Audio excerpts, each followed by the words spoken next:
Okay, all right, let's get started. Hello, everyone. Peter is Cecilia here. So today, I have a friend who will be sharing her experiences of her journey from Nigeria to Canada for her MBA program. So in case you are planning to come do MBA in Canada, so she'll be able to answer some of the questions that will be relevant to you and how the application process work and all that. So yeah, let's get started. So, tell us a little bit about yourself, your country of origin, and the course you studied in Nigeria. Okay. Hello everyone. My name is Vivian, as Peter said. I'm Nigerian and I came to Canada in September 2017 for a master's in business administration, most of you know as an MBA. So prior to that, I was working as a pharmacist in Nigeria. At the time I came to Canada, I had worked for like 3 years as a pharmacist. And then I decided to further my studies. That was when I decided to come to Canada for my master's. All right. Yeah, so we actually started the same year at Memorial Okay. University. So I remember, I came in May of 2017, and then during the fall orientation of 2017, that was when we got to meet each other. So we've been Yeah, friends, exactly. all this wise. So I thought this wise, should be in the best position to share MBA experience. Okay, among all the countries in the world, United States, Germany, Italy, France, South Africa. So why Canada? How did you, settle in Canada?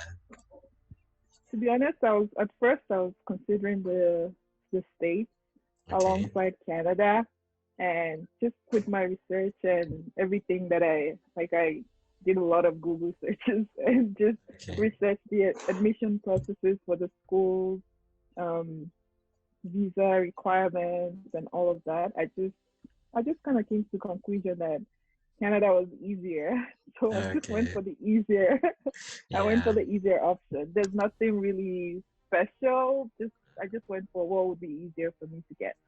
Yeah, okay, yeah, it's just the same thing that I did, right? So you want to go to a place that, to be, you easily meet the requirement and all that. So which means you kind of took some time to do research and kind of understand how the process works, right?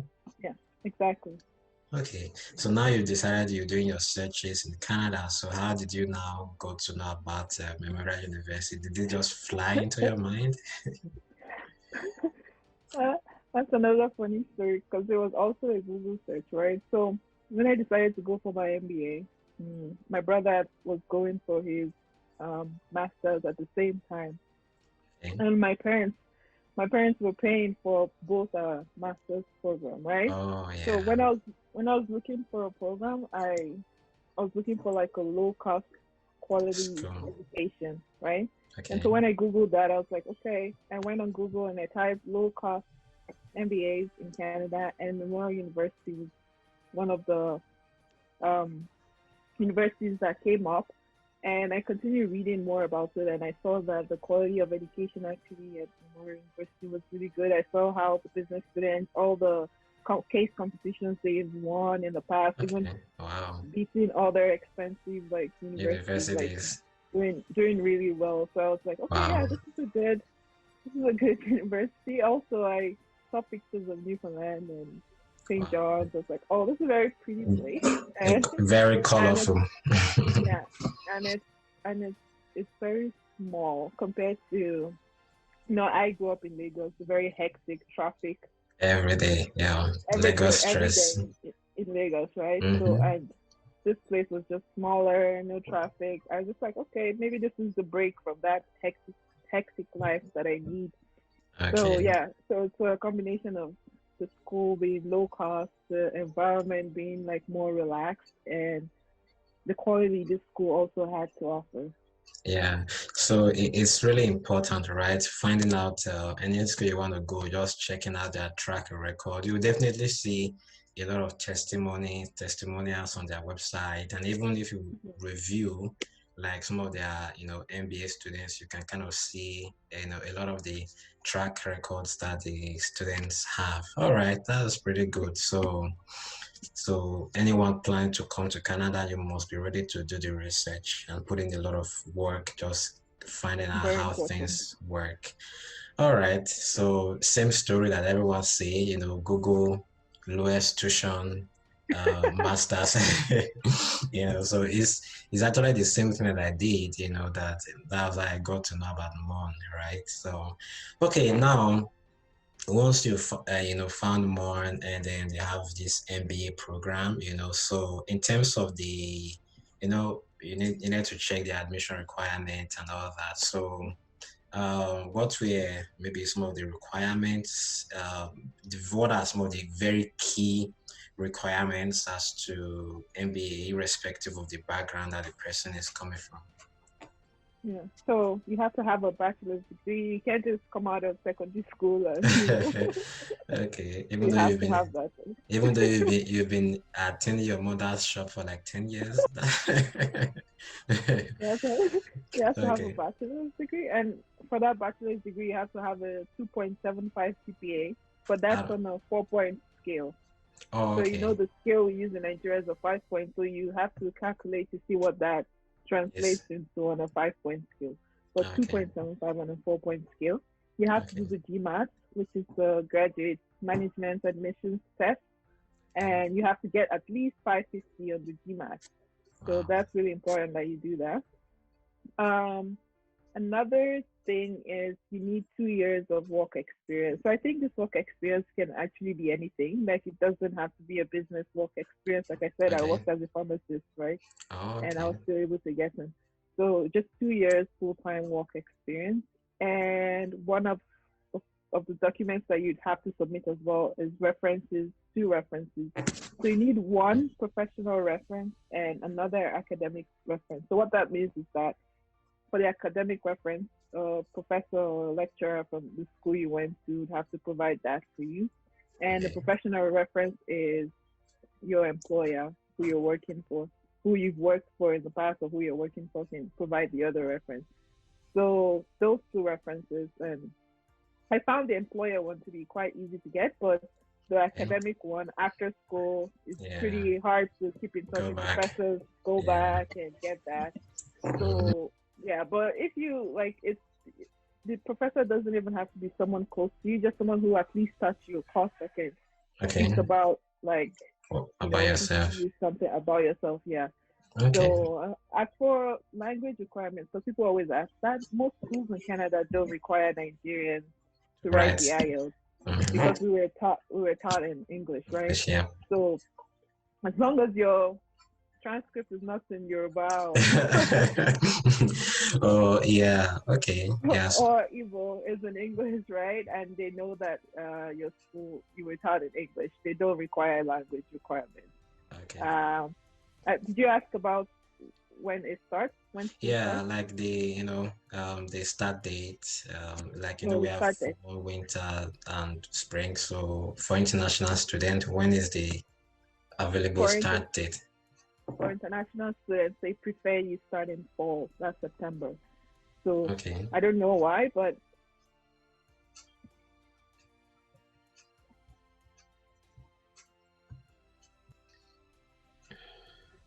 Okay, so in terms of the start date for mostly for international students, so I know some schools have, winter, spring, and then fall semester. So for MBA at MON, when is the start date for international students?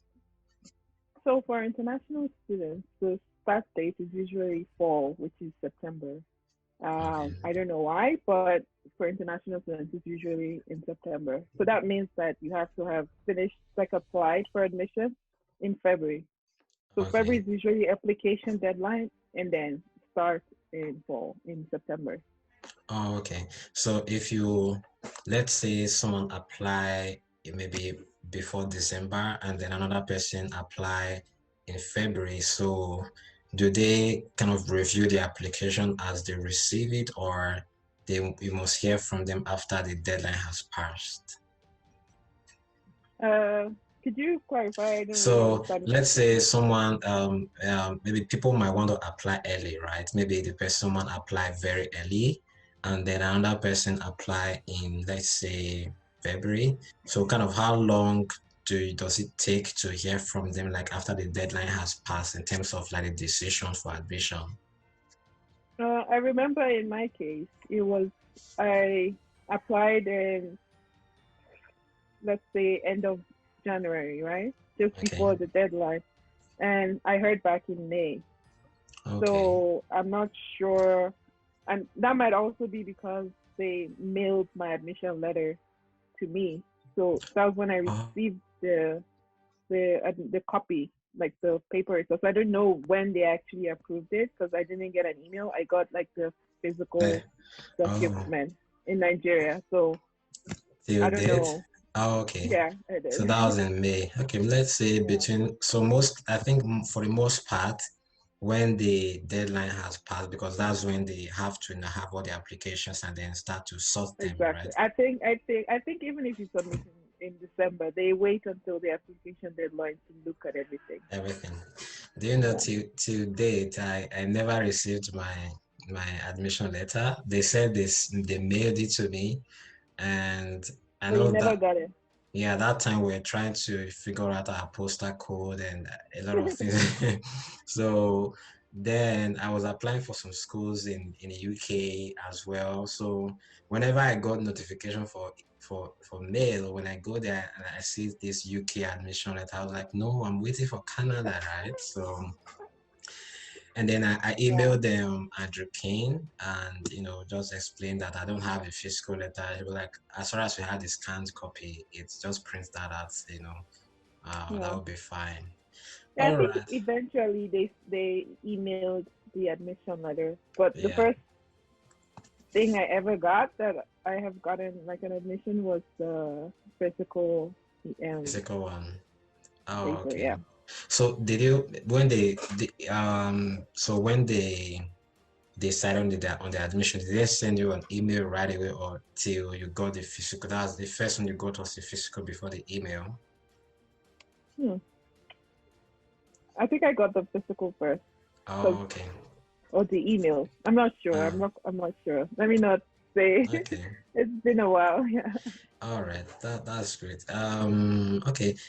So in terms of the application process itself, so I know when you're filling application, you fill in your details, and then in terms of maybe letter of statement of purpose or letter of explanation. So do you need to write that as well?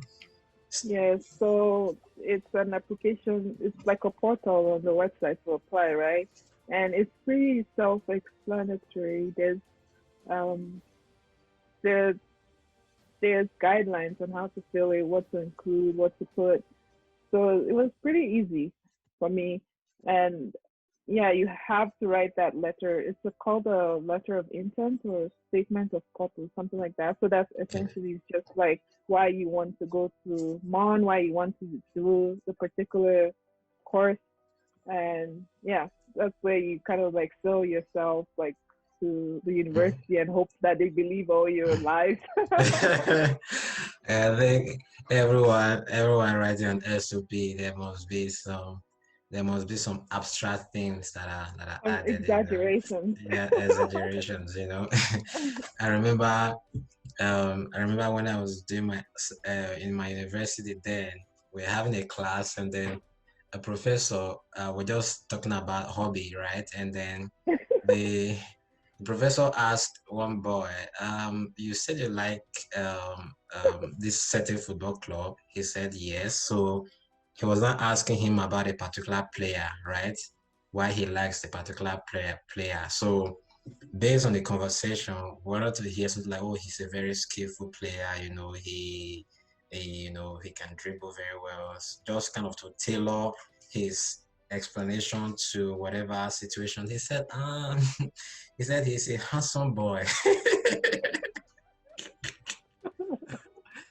And Oh and my. my professor said, wow, this boy, maybe you should go and learn how to make shoe and just leave school alone, right? So so So your letter of explanation and your statement of intent always have to be tailored, to the university that you're applying to. Exactly. So if you've applied to other schools, you can't use that. We just have to make sure you change everything based on the university that you are going to apply to. All right, that's great. That's great. Then with transcript, like still talking about the application process, I know when I applied, then you needed to send like official transcript to the university. Was that Yeah, same for you?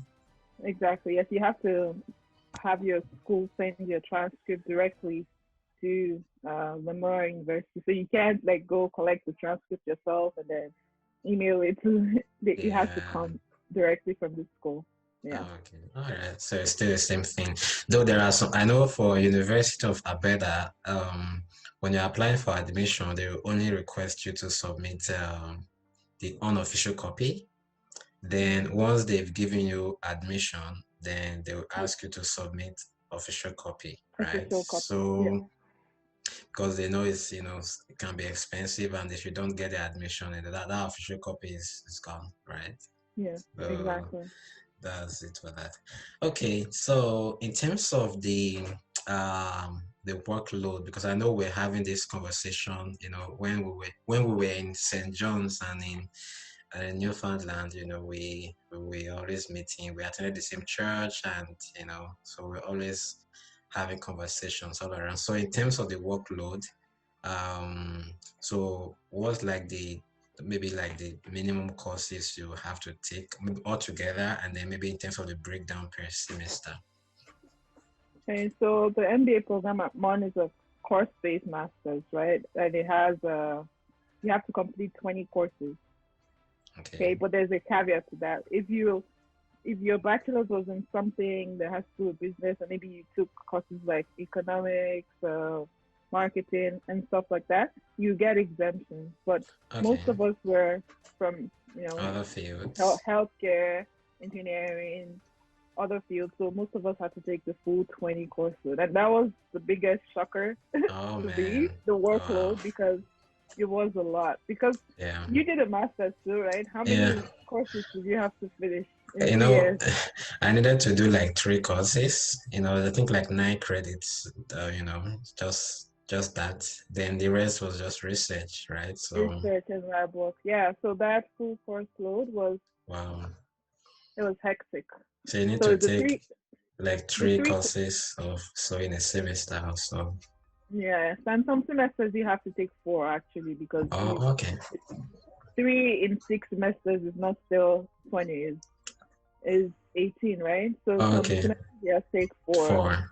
and yeah, even I think one semester I had to take five actually because I had a prerequisite that I had to do Wow. to be able to do a couple the next semester. So yeah, it was a full. It's a lot of work.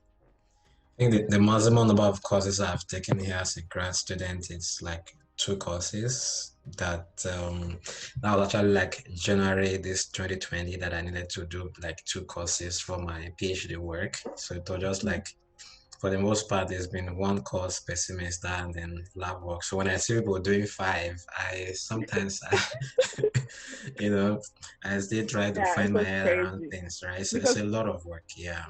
with like the other part of it was that all my friends, none of them were in, like the friends from Nigeria, none of them were in the MBA program, so they didn't even Yeah, know what I was talking about. They just like yeah, yeah, chilling with one course per semester while I'm yeah. buying, It's a lot of traveling. work. It's a lot of work. So, while coming to do MBA, you should be ready to, pass through that process of that rigorous, courses and all that.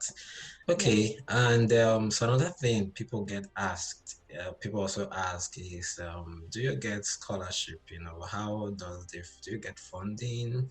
Maybe entrance scholarship or maybe scholarship when you start. How does it work there? So because it's a course-based program, it's not research-based. It's hardly. I didn't hear about any scholarship when I was applying. I don't think Okay. there is any. Most MBAs they just want to you to pay the money, the full money, right? Yeah, yeah. Um, but while we were in school, right, studying, there were opportunities to apply for scholarships and bursary and just awards and stuff like that. So that there's a lot of those, and they would come up. I think usually every winter there'll Okay. be a list of scholarships that people can apply to, and it's usually a lot. So yeah, you're very likely to get one if you apply, if you, provided you're doing well in school, Yeah. like you have a Mm-hmm. good GPA. Yeah, that's right. Um, yeah, yeah, Okay, yeah, a lot of the scholarships are really contingent on, you're doing very well, and then there are some that for the most part, GP, maybe some leadership, and depends on the description of the scholarship. So, but for the most part, you need to have your money ready, because you wouldn't be banking on what will get funding, right? exactly. Yeah, Yeah, so you should have and have that your might come way later. Yeah, yeah, that's right. Okay, last few questions we just wanted to talk about. So in terms of work, working, as a part-time student and doing MBA, how is it like? Like the course on its own was already very stressful, so adding work was, something that you have to really sit down and think, like, do I want to do this? Yeah, But it's doable. I was able to do it, so it's not impossible. I guess the most important thing is like making a schedule to manage your time. So because that okay, that would really help, just to make a schedule, manage your time, and to rest. You know, okay. Yeah, it's a find lot time of to rest. Yeah, Yeah, you don't want to get stressed. You don't want to get stressed, right? Because it's a yeah, lot of work. So just finding that balance it's between yeah. work and school is really very important. Okay, last one, or second to the last one. So let's move a little bit away from academics now and school. So how do you have, in terms of fun, things to do outside of the lab, just to relax? Yeah. Uh, so well, for me, I like going to the gym. So I used to work out a lot. Yeah. I know. So going to the I used to gym. see you there a lot. So I used to go to the gym a lot. Not only was that helping me to reduce the stress, I was also like meeting people, and that was a way to hang out with people too, just go to the gym and hang Absolutely. out. Yeah. I was also like I tried to bond with my classmates, so from time to Uh, time we'll go out, we'll go downtown to a restaurant or something, just have fun, sit down, chat. Um, I also found it quite helpful to be part of a church community too, and just absolutely. going to church. Yeah. Yeah. I think for the most part, that was really where we got to know Know each each other, yeah. other a lot. Yeah. We Yeah. always, attending church, attending all the programs All together. the And programs, yeah. yeah, it was really fun, right? Yes. Just being in school and being taking God seriously. Remember I went for the Rise up. conference Rise Up in Calgary. It was Yeah. it was it was amazing. It was amazing. Yeah. Yeah. Yeah, it's It was, pretty good. it was amazing. So it's find time to balance work, church, school, fun, everything all together, Everything. so that you get to. 'Cause for the most part. Okay, thank you, Vivian. So one word, what advice do you have for people that are planning to come to Canada for study? Might be MBA or maybe any other program. Also, I think what most people, they're always like paralyzed, like not know where to start from. And they're always thinking about this long list of things that they need to do, long list of, problems they might or might not face along Yeah, the way. And what I'll just say to them is to just take that first step. Okay, you need to do GMAT, you need to find reference, you need to just choose one thing that's like the most important thing that is that's your priority to get done first. Like, and do that. And you find that when you finish that one thing, you get more motivated to do start the the next next one. thing. Yeah. So just start, worry about one thing at a time, and just take the first step and just keep going from there.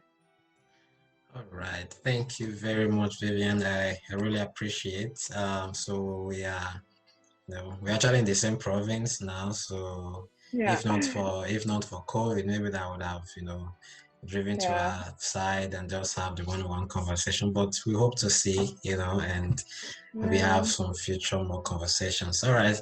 So thank you, Yeah. thank you so much for coming. And so I want to thank everyone for Thanks for watching having this me. video. And so if this is your first time coming to my channel to watch any of my videos, so just kindly subscribe to my channel so that whenever new videos are posted, you'll be the first to get, very useful information as to coming to Canada. And if you also want to, get one-on-one coaching or mentorship or guide, you can also reach me at GradNest Mentorship. So I'm going to put the link in the description. You can just, contact me there and we can pick up the conversation from there.